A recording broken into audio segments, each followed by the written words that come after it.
খোলার পরে প্রচুর ওখানটাতে জ্যাম ছিল। এই অফিসারটা আমাকে হাত দেখালো, বললো যে পার হয়ে যাও।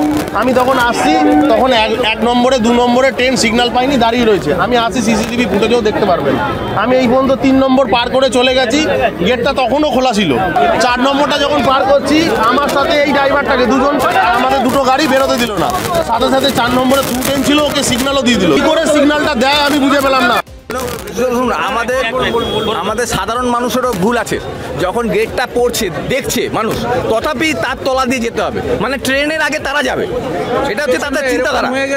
ঠিক আছে, আরপিএফ হাত দেখায়, তা সত্ত্বেও কিন্তু তারা দেখি যে দৌড়াতে শুরু করে দেয়, সে বাইক নিয়ে হোক আর নিয়ে হোক, বুঝতে পেরেছেন? কিন্তু এরকম দুর্ঘটনা বারবারই এরকম দুর্ঘটনা ঘটবে যদি আমরা সচেতন না হই। এটা তো একটা বিশাল দিক। আর তারপরে একটা সব থেকে বড় দিক হচ্ছে আমাদের খড়দায় ফ্লাইওভারের খুব প্রয়োজন।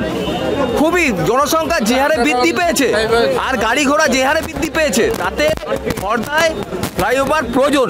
আমাদের ভিডিও ভালো লাগলে লাইক এবং শেয়ার করুন। কমেন্ট সেকশনে গিয়ে জানান আপনাদের মতামত। আরও ভিডিও পেতে আমাদের চ্যানেল সাবস্ক্রাইব করুন এবং প্রতি মুহূর্তে খবরের আপডেট পেতে প্রেস করুন বেল আইকন।